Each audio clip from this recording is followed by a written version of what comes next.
Elza Sharif Sewot disebut berhayal. Ada saksi lihat jasad Eki Vina dipindah.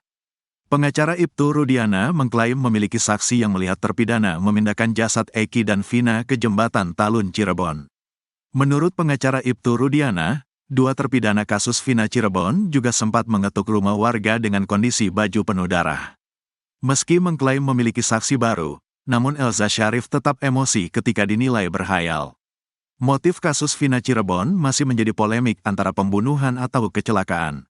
Ada sejumlah saksi yang mengaku Eki dan Vina mengalami kecelakaan tunggal sekitar pukul 22 waktu Indonesia Barat pada Sabtu tanggal 27 Agustus tahun 2016 di jembatan Talun Cirebon. Namun Ibtu Rudiana dan keluarga Vina masih berkukuh bahwa motif kasus ini adalah pembunuhan. Pengacara Ibtu Rudiana, Elza Sharif mengklaim memiliki saksi yang melihat terpidana kasus Vina Cirebon memindahkan dua korban dari lahan kosong ke jembatan Talun. Saya sudah mendapat beberapa saksi lagi yang memperkuat, melihat langsung pemindahan korban dari tempat itu pindah ke flyover, kata Elza Sharif. Elza mengatakan ada dua orang yang melihat Eko Ramadhani, Eka Sandi, Supriyanto, Hadi Saputra, Rivaldi, Jaya, Saka Tatal dan Sudirman memindahkan Eki dan Vina. Ada dua saksi, katanya. Sayangnya, Elza Sharif masih merahasiakan saksi yang dimaksud. Nanti kita amankan dan tidak perlu orang lain tahu, nanti itu akan kita buka. Saya yang akan turun langsung, kata Elza Sharif. Tak hanya itu saja, Elza Sharif juga mengklaim ada saksi yang melihat dua terpidana dalam kondisi penuh darah. Kemudian yang melihat dua terpidana ini yang minta tolong ke suatu rumah, di mana bajunya semua penuh darah, kata Elza Sharif. Ia pun meminta agar tak selalu menyudutkan Ibtu Rudiana di kasus Vina Cirebon. Banyak lagi yang saya tidak perlu. Jangan selalu mengecilkan klien saya. Menuduh klien saya. Itu proses hukumnya kan dari penyidikan Polda Jabar, kejaksaan, sampai ke pengadilan, kata Elza. Selain itu Elza Sharif juga menyinggung tentang surat pengakuan yang ditulis tangan dan ditanda tangan oleh Saka Tatal. Waktu tanggal 1 September kan didampingi, ada fotonya kalau gak salah omnya. Saya ingatkan Bu Titin, ada formulir B4 tulisan tangan Saka Tatal yang mengakui menyesal memukul satu kali Eki, ibu ikut tanda tangan ibu tolong akui itu kan di kejaksaan bukan di Polda. Apa waktu itu Saka Tatal dipukuli untuk menulis pengakuan itu, kata Elza Sharif. Titin Prialianti pengacara Saka Tatal pun tidak menampiknya. Hanya saja Titin menekankan pada tahun 2016 kondisi semua pengacara maupun terpidana tertekan. Kalau 2016 orang suruh nulis apa Saka masih kecil sekarang lebih dahsyatnya 2024 Sudirman sama mengakui setelah viral. Apa kabar 2016 yang mereka betul kondisi penganiayaan, apapun yang ditulis. Mereka juga betul-betul kondisi ketakutan dan tertekan, babak belur berdarah-darah. Sekarang Sudirman 2024 dipaksa tidak mau bertemu keluarga mengakui dia ikut memukul, kata Titin Prialianti. Titin bahkan menyebut semua yang diucapkan Elza Sharif adalah khayalan. Jadi apapun yang disampaikan Ibu Elza, anggapnya khayalan tingkat tinggi. Gak ada urusan begitu, 2016 itu semua ketakutan, kata Titin Prialianti. Mendengar hal itu, Elza Sharif langsung emosi. Dia tak terima alibinya dianggap sebagai khayalan. Bu Titin kalau ngomong jangan pakai pribadi ya Anda menyerang pribadi. Saya gak pernah menyerang Anda, bilang pusinglah, sekarang khayalan tinggi. Saya bicara fakta jaga mulut Anda ya, mulut gak dijaga, kata Elza Sharif pengacara Ibtu Rudiana. Peggy Setiawan hadir di sidang PK 6 terpidana kasus Vina Cirebon. Peggy Setiawan datang ke sidang peninjauan kembali, PK 6 terpidana kasus Vina Cirebon, Senin, tanggal 9 September tahun 2024. Kedatangan Peggy Setiawan ini dilakukan untuk memberikan dukungan kepada para terpidana kasus Vina. Sebab Peggy juga sempat dituduh sebagai pelaku pembunuhan Vina bersama 8 terpidana lainnya. Kehadiran Peggy ini disampaikan oleh kuasa hukumnya, Tony RM. Peggy ingin memberikan support bahwa kepada 6 terpidana, kata Tony RM saat live di Nusantara TV, Senin. Selain memberikan dukungan dengan datang ke PN Cirebon, Peggy juga ingin mendukung para terpidana untuk berani bersuara di media. Sebab saat ditetapkan jadi tersangka, Peggy Setiawan berani mengatakan kalau dia tidak bersalah. Peggy ingin mereka melakukan hal yang sama. Kan ada momen dalam perjalanan ke ruang sidang, banyak kamera, ngomong tidak bersalah, katanya lagi. Hal itu, kata Tony, perlu dilakukan oleh para terpidana karena kasus Vina Cirebon ini mulai meredup. Karena pemberitaan ini sudah mulai redup, tapi kalau anak-anak terpidana yang ngomong langsung boleh, jadi publik bangkit lagi, kata Tony RM. Untuk itu, kata dia, Peggy Setiawan hadir ke sidang PK untuk memberikan dukungan itu kepada para terpidana.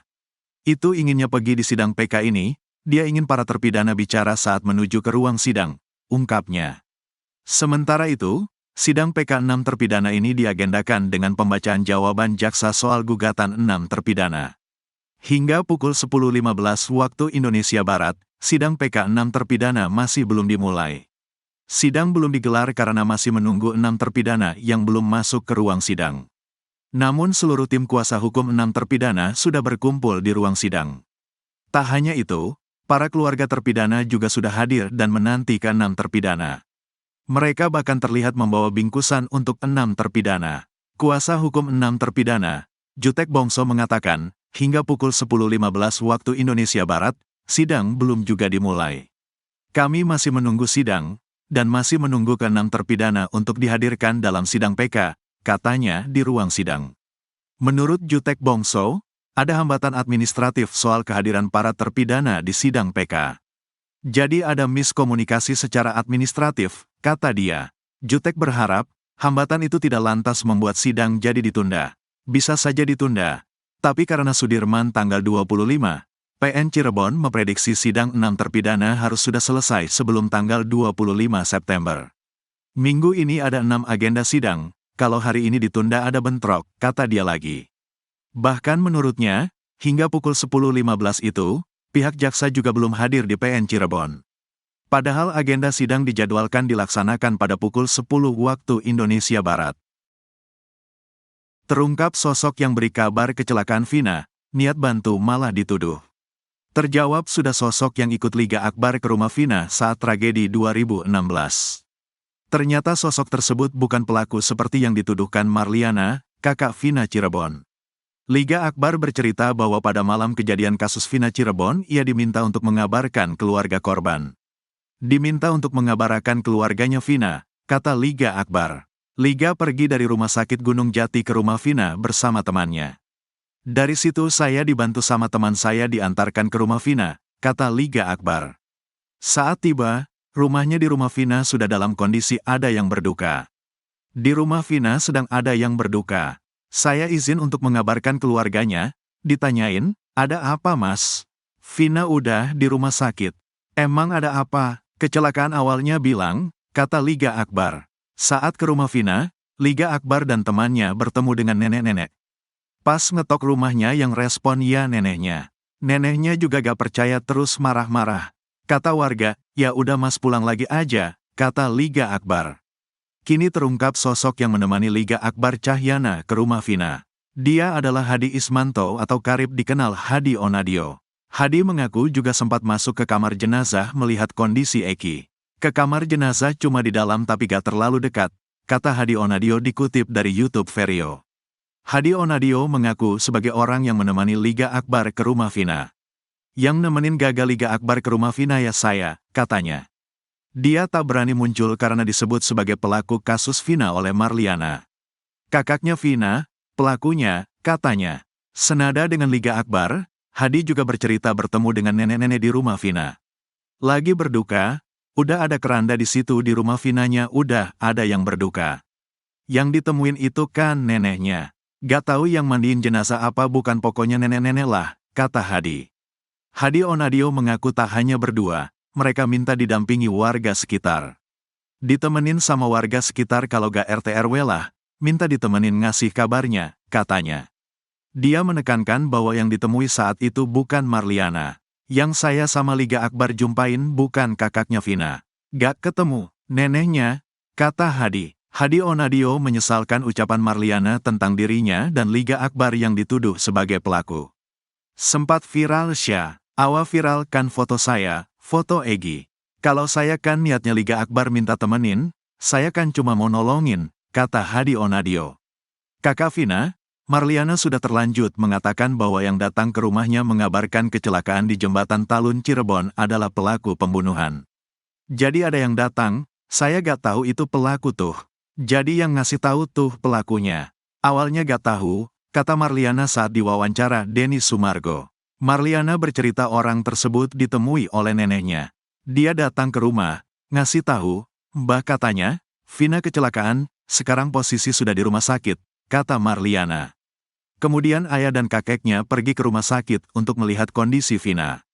"Datanglah ke sana tuh bapak sama kakek, kalau saya gak ikut," katanya.